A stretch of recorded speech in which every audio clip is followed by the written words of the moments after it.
Okay, welcome back. So today we are going to talk about uh, exchange of gases.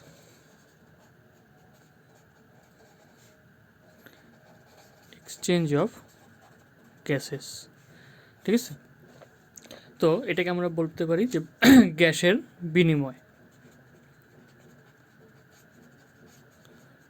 গ্যাসের বিনিময়, alright. তার মানে আমাদের যেটা গ্যাসের বিনিময় হয়, that is the exchange of gases, that is we exchange oxygen with carbon dioxide. ঠিক আছে, অ্যাটমসফিয়ারে অক্সিজেনটা লাংসে ঢোকে, লাংসের অ্যালভিওলাই বা বায়ুথলির থেকে আমাদের ব্লাডে যায়, দেন ব্লাডের থেকে আমাদের বডি টিস্যুতে যায়। সাইড বাই সাইড বডি টিস্যুতে আমাদের কি উৎপন্ন হয়? Carbon dioxide. সেটা আবার একই প্রক্রিয়াতে ব্লাড দ্বারা ক্যারি হয়ে আমাদের আবার অ্যালভিওলে প্রবেশ করে। তো আমাদের যদি আমরা বলি যে গ্যাসিয়াস এক্সচেঞ্জের মেইন যেটা আমার সাইট বা জায়গা, স্থান, that will be the alveoli. ঠিক আছে, কারণ আমরা জানি লাংস অ্যাকচুয়ালি ছোটো ছোটো বায়ুথলি বা অ্যালভিওলাই দ্বারা গঠিত, অ্যান্ড দ্য অ্যালভিওলাইস আর actually the major site, actual site of gaseous exchange. ঠিক আছে, so all the gaseous exchange, that is exchange of oxygen with carbon dioxide, will happen in the alveoli. And আমরা জানি alveoli আমাদের রক্তজালিকা বা blood ক্যাপিলারির সাথে লাগানো থাকে, অ্যান্ড এইখানেই আমাদের গ্যাসিয়াস এক্সচেঞ্জটা সংঘটিত হয়। তো let me draw it down. যদি এটাকে অ্যালভিওলাই দেখাই, সাপোজ দিস ইজ দ্য বায়ুথলি বা অ্যালভিওলাই, একটা অ্যালভিওলাই, অ্যান্ড অবভিয়াসলি এটার সাথে আমার কি থাকবে? রক্তজালিকা বা ব্লাড ক্যাপিলারির কানেকশন থাকবে, লাইক দিস, রক্তজালিকা। এবার যেহেতু এটা অ্যালভিওলাই, অ্যান্ড আমরা জানি অ্যালভিওলাইয়ের যেটা আউটার মেমব্রেন, ঠিক আছে, আউটার মেমব্রেন, এটা কিন্তু সবসময় আমাদের স্কোয়ামাস ইপিথেলিয়াল সেলের একটা লেয়ার থাকে এখানে, স্কোয়ামাস ইপিথেলিয়াল সেলের একটা লেয়ার। এরকম কোশ্চেন আসতে পারে যে the outer membrane of the alveoli is made up of what type of tissue বা cell? It is made up of squamous epithelial. ঠিক আছে, অ্যান্ড এটা আমার অ্যালভিওলার ভিতরের স্পেস বা অ্যালভিওলার ক্যাভিটি। তো এখান থেকে আমার অ্যালভিওলাতে কী হতে পারে? লাংসের থেকে, অ্যাটমসফিয়ার থেকে লাংসে বায়ু প্রবেশও করতে পারে, অ্যান্ড অ্যালভিওলার এয়ারটা বাতাসে অ্যাটমসফিয়ারে মুক্ত হতে পারে। ঠিক আছে, এবার এটা আমার মেমব্রেনটা। সিমিলারলি আমার কিন্তু এটা যেটা ব্লাড ক্যাপিলারি কিন্তু একটা আউটার একটা মেমব্রেন থাকবে। ঠিক আছে, যেটা কী দ্বারা তৈরি? এটা এপিথেলিয়াল এন্ডোথেলিয়াল কোষ দ্বারা গঠিত। ঠিক আছে, এটাকে বলে অ্যালভিওলার বা বায়ুথলীয় এন্ডোথেলিয়াল সেল, যেহেতু এটাও একটা আমার রক্তজালিকার এটা একটা আউটার মেমব্রেন। ঠিক আছে, so this is the alveoli বা অ্যালভিওলাই ক্যাভিটি। তো এটা আউটার মেমব্রেন, এটাকে আমি বলবো it is made up of squamous epithelial cells, যেটাকে বাংলাতে বলে আয়সাকার আবরণী কলা, আয়সাকার আবরণী কলা। ঠিক আছে, এইবার আমার যেটা কি, এটা আমার রক্তজালকের বা রক্তজালিকার এন্ডোথেলিয়াল সেল। এবার লিখলাম আমি রক্তজালকের এন্ডোথেলিয়াল সেল। ঠিক আছে, অ্যান্ড অবভিয়াসলি আমার যেটা রক্তনালিকা, that is the blood capillary, এটা কিন্তু অ্যাকচুয়ালি রক্তনালিকা মানে ব্লাড ক্যাপিলারিরও ভিতরে কি থাকবে? আমার ব্লাড ক্যাপিলারিস, অবভিয়াসলি আমার লোহিত রক্তকণিকা বা আরবিসি থাকবে। ঠিক আছে, অ্যান্ড আমরা জানি আরবিসির ভিতরে যে প্রোটিন থাকে, হিমোগ্লোবিন, এটাই কিন্তু অ্যাকচুয়াল আমার অক্সিজেন বা কার্বন ডাইঅক্সাইডের ক্যারিয়ার হিসাবে কাজ করবে। ঠিক আছে, মোস্ট এটা কী করবে? মোস্টলি অক্সিজেনই ক্যারি করবে। তো this is the structure of the alveoli. আরেকটা কথা, টোটাল আমার 3টা লেয়ার এখানে কিন্তু, মানে যেখানে ডিফিউশনটা হবে, ডিফিউশনটা বা ব্যাপন প্রক্রিয়ার 3টা লেয়ার থাকবে। সবার আগে আমার squamous epithelial cell of the alveoli, 2 নম্বর থাকবে আমার ব্লাড ক্যাপিলারির এন্ডোথেলিয়াল, 3 নম্বর এদের যেটা জাংচার, ঠিক আছে, এদের যেটা মিলনের স্থান, এখানে কিন্তু আরেকটা মেমব্রেন থাকে। অ্যাকচুয়ালি একটা মেমব্রেন দ্বারা গঠিত এরা। এখানে একটা জায়গাটা একটা গ্যাপ না, অ্যাকচুয়ালি দের যে মেমব্রেন, এই মেমব্রেনটাকে বলে বেসমেন্ট মেমব্রেন বা ভিত্তিবস্তু। This is known as basement membrane বা ভিত্তি বস্তু। ঠিক আছে, এবার আমরা দেখি অ্যাকচুয়াল গ্যাসিয়াস এক্সচেঞ্জটা কীভাবে হয়। সবার আগে আমরা জানি, যদি আমি ইনহেল করি বা ইন্সপায়ার করি, ঠিক আছে, নিঃশ্বাস নেই, তাহলে কী হবে, আমার অ্যালভিওলাতে গ্যাসের মিক্সচার থাকবে, সেখানে অক্সিজেন, কার্বন ডাইঅক্সাইড, আদার গ্যাস থাকতে পারে, কিন্তু অক্সিজেনের যেটা পার্শ্বীয় চাপ সেটা অ্যাটমসফিয়ারে বেশি ছিল। অ্যান্ড যেহেতু আমি এটাকে ইনহেল করছি, তো অ্যাটমসফিয়ারিক এয়ার আমার অ্যালভিওলার ক্যাভিটিতে এসে পূর্ণ হয়েছে। এইবার আমার অ্যালভিওলার ভিতরে কি partial pressure of oxygen, that is অক্সিজেনের পার্শ্বীয় চাপ কিন্তু বেশি, ঠিক আছে, কিন্তু আমার যেটা রক্তজালিকা দ্যাট ইজ ব্লাড ক্যাপিলারির ভিতরে আমার partial pressure of oxygen is low. সেই জন্য আমার অ্যালভিওলাই থেকে যেটা oxygen that will enter into the blood capillaries via a process which is known as diffusion, একদম সিম্পলি, বা ব্যাপন। আমরা অলরেডি জানি ব্যাপন মানেই movement of the substances from the region of higher concentration or higher partial pressure to lower concentration বা lower partial pressure। যেহেতু এখানে পার্শিয়াল প্রেশার অফ অক্সিজেন বেশি, দ্যাট ইজ ওয়াই আমার এই মেমব্রেনটা ভেদ করে আমার অক্সিজেন আমার রক্তনালিকাতে বা রক্তজালিকাতে দ্যাট ইজ ব্লাড ক্যাপিলারিতে প্রবেশ করবে। ঠিক আছে, এইবার ঠিক উল্টাটা হবে যখন আমার কার্বন ডাইঅক্সাইড, এই অক্সিজেনটা যে প্রবেশ করবে সেটা কি হবে, এই অক্সিজেনটা আমার এখানে আরবিসি প্রেজেন্ট, আরবিসির সাথে থাকবে আমার হিমোগ্লোবিন প্রোটিনটা। এই হিমোগ্লোবিন প্রোটিনটা কি করবে, অক্সিজেনটাকে ক্যারি কোথায় করবে, এটা অক্সিজেনটা বডি টিস্যুতে ডেলিভার করবে।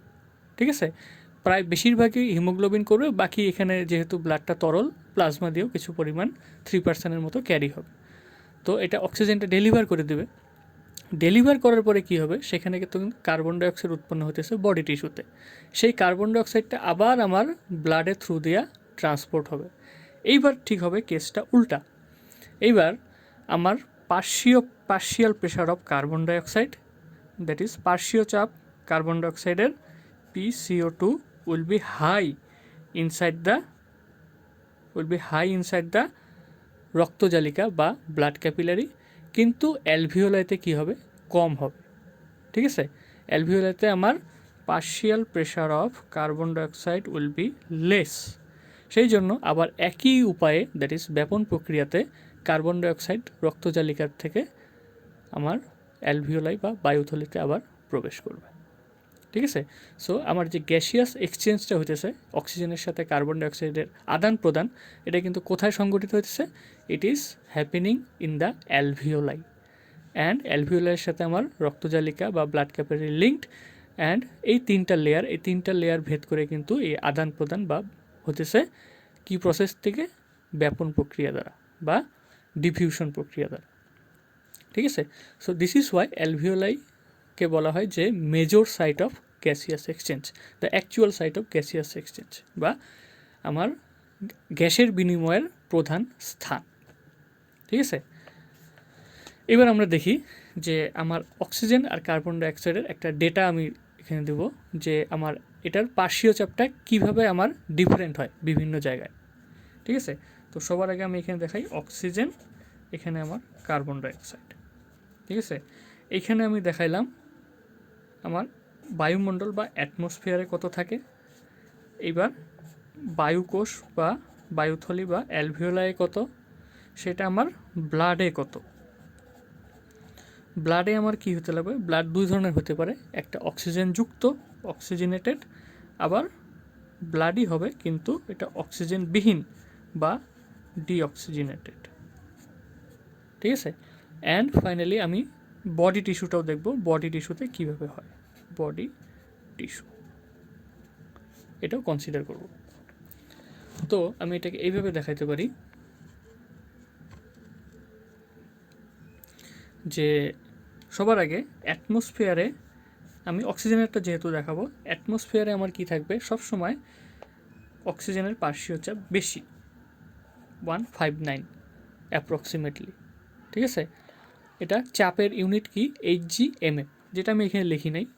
ঠিক আছে, দেন আমার অ্যালভিওলারের ভিতরে কত থাকে, যেহেতু অ্যালভিওলারের ভিতরে কিন্তু সবসময় কম হবে, যদি কম না হতো তাহলে কিন্তু আমার অ্যাটমসফিয়ারিক অক্সিজেন লাংসে প্রবেশ করতে পারতো না, বিকজ আমরা জানি সবসময় এটা higher pressure to lower pressure travel করবে।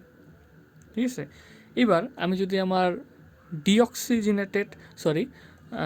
অক্সিজেনেটেড ব্লাডটা দেখি তাহলে কত, অক্সিজেনেটেড ব্লাডে আমার সবসময় থাকবে 95 পার্শ্বীয় চাপ। ঠিক আছে, এবার আমি যদি অ্যাকচুয়াল আমার দেখার কথা ডিঅক্সিজেনেটেড, কারণ আমি যখন অক্সিজেনটা প্রবেশ করে তখন অ্যাকচুয়ালি আমার এখানে ডিঅক্সিজেনেটেড ব্লাডই বেশি থাকে। তো এটা আমি দেখাইতে পারি যে এটা থাকে মাত্র 40। অ্যান্ড ফাইনালি এটা আমার থাকবে বডি টিস্যুতেও কিন্তু এটা থাকবে 40। তার মানে আমরা কি জানি, সবসময় higher partial pressure to lower partial pressure travel করবে বায়ু। ঠিক আছে, মুভ করে। তো যেহেতু আমার অ্যাটমসফিয়ারে বেশি, অ্যালভিওলায় কম, তো অ্যাটমসফিয়ার থেকে অ্যালভিওলাতে আসবে। আবার অ্যালভিওলাতে বেশি, ব্লাড ক্যাপিলারির ভিতরে কম, সেটা অক্সিজেনেটিক ব্লাডই হোক বা ডিঅক্সিজেনেটেড ব্লাডই হোক। অক্সিজেনেটেড ব্লাড হলেও কিন্তু ডিফারেন্স আছে একটা, অ্যান্ড ডিঅক্সিজেনেটেড ব্লাড হলে তো আরও বেশি করে আসবে, কারণ এটার ডিফারেন্সটা কিন্তু বহুত বেশি, প্রায় 54, আর এই ক্ষেত্রে কিন্তু অনলি 9। যাই হোক, এটা কিন্তু হাই, এই দুটা কিন্তু লো পার্শিয়াল প্রেশার। দেন ফাইনালি এটা আমার কি হবে, আমার যখনই আমার অক্সিজেনেটেড ব্লাডে যেহেতু বেশি, অ্যান্ড ডিঅক্সিজেনেটেড ব্লাড বডি টিস্যুতে কম অক্সিজেনের পার্শিয়াল প্রেশার, তো বডি টিস্যুতে অক্সিজেন এন্ট্রি করবে। ঠিক আছে, এবার সিমিলারলি আমি কার্বন ডাইঅক্সাইডটা দেখে নিই। কার্বন ডাইঅক্সাইডেরটা কিন্তু সবসময় আমরা জানি উল্টা হয়, কারণ এবার বডি টিস্যুতে কিন্তু আমার কার্বন ডাইঅক্সাইড প্রডিউস হইতেছে। সো আমার কি হবে, বডি টিস্যুতে আমার কার্বন ডাইঅক্সাইড কত থাকে, 45 partial pressure, and deoxygenated blood, that is যেখানে অক্সিজেন নাই সেখানেও কিন্তু সেমই হবে 45। ঠিক আছে, অ্যান্ড এবার আমার এটা কি আছে, আমার যদি এটা অক্সিজেনেটেড ব্লাড হয় সেখানে কার্বন ডাইঅক্সাইডের পার্শিয়াল প্রেশার কম থাকবে, দ্যাট ইজ 40। অ্যান্ড অ্যালভিওলাইতে কত থাকবে, অ্যালভিওলাইতেও থাকবে আমার 40, অ্যান্ড বায়ুমণ্ডলে কী থাকবে অনেক কম, 0.3। ঠিক আছে, যেহেতু আমার partial pressure of carbon dioxide body tissue বা ডিঅক্সিজেনেটেড, দ্যাট ইজ অক্সিজেনবিহীন রক্তে বেশি, ঠিক আছে, সেই জন্য কী হবে, কার্বন ডাইঅক্সাইড কী হবে, আমার অ্যালভিওলাইতে এন্ট্রি করবে। তার মানে আমার যখন ডিঅক্সিজেনেটেড কন্ডিশন, এখানে আমার partial pressure of carbon dioxide high, অ্যালভিওলাইতে কম, এই জন্য পার্শিয়াল প্রেশার ডিফারেন্স হওয়ার জন্য আমার অ্যালভিওলাই রক্তজালিকার থেকে, আমার ব্লাড ক্যাপিলারি থেকে বায়ু কার্বন ডাইঅক্সাইড আমার অ্যালভিওলাইতে প্রবেশ করবে। ঠিক আছে, এবার অ্যালভিওলাইতে আবার বেশি কিন্তু অ্যাটমসফিয়ারে আরও কম, so ultimately it will be expired বা প্রশ্বাসের দ্বারা আবার অ্যালভিওলাইয়ের বায়ুমণ্ডলে মুক্ত হবে, তো এটা আরও কম। So this is the pressure difference in partial pressure. এবার আমরা একটা দেখি, আমরা ডিঅক্সিজেনেটেড ব্লাডটাকেই সবসময় কনসিডার করব in case of oxygen, and যখন আমি কনসিডার করব in case of oxygen and as well as carbon dioxide. এবার আমি যদি এটাকে কনসিডার করি, অক্সিজেনেটেডটাকে না করি, তার মানে এখানে আমার O2 অ্যাটমসফিয়ারে বেশি, দেন অ্যালভিওলাই, তারপরে ডিফারেন্সটা কত, 54। 54 ডিফারেন্স হওয়ার জন্য এখানে হাই টু লো অক্সিজেন রক্তজালিকার ভিতরে ঢুকে যাবে, then it will be transferred into the body tissue. ঠিক আছে, কারণ অক্সিজেন যখনই ঢুকে যাবে এর পার্শ্বীয় চাপ বাড়বে, আবার এখান থেকে আমার বডি টিস্যুতে এন্ট্রি করবে। কিন্তু যদিও ডিফারেন্সটা কিন্তু তুলনামূলকভাবে বেশি as compare to carbon dioxide, যদিও কার্বন ডাইঅক্সাইড ডিফারেন্সটা কম, তাও কিন্তু প্রায় একই রেটে ডিফিউশনটা হবে। এটা এরকম না যে অক্সিজেনের পার্থক্যটা বেশি জন্য অক্সিজেন খুব তাড়াতাড়ি ডিফিউশন হবে অ্যান্ড কার্বন ডাইঅক্সাইডের পার্থক্য কম হওয়ার জন্য কার্বন ডাইঅক্সাইড স্লোলি হবে, কিন্তু না, অলমোস্ট দুইটা সেম রেটেই ডিফিউশন হয়, যদিও তাদের পার্থক্য অক্সিজেনে বেশি কার্বন ডাইঅক্সাইডে কম। এটার প্রধান কারণ যেটা, সেটা হলো কার্বন ডাইঅক্সাইড কিন্তু is more soluble in blood বা ওয়াটার। যেহেতু কার্বন ডাইঅক্সাইডের সলিউবিলিটি বেশি, সেই জন্য এটা পার্থক্যটা কম হলেও সেই একই রেটে ব্যাপন প্রক্রিয়া দ্বারা রক্তজালিকার থেকে অ্যালভিওলার ক্যাভিটিতে প্রবেশ করবে। ঠিক আছে, so this is a data actually. তো প্রেশারের যেটা ইউনিট, সেটা আমি যেখানে লিখি নেই, এটাকে বলে HgMM, এটা ইউনিটটা পার্শিয়াল প্রেশারের। So this is all about today, যে কীভাবে আমার অ্যালভিওলার ক্যাভিটির থেকে রক্তজালিকার ভিতরে আমার ডিফিউশন প্রক্রিয়া দ্বারা গ্যাসের এক্সচেঞ্জ হয়। একবার হাই টু লো অক্সিজেন আসে, then high to low carbon dioxide যায়। So that's it for today, thank you.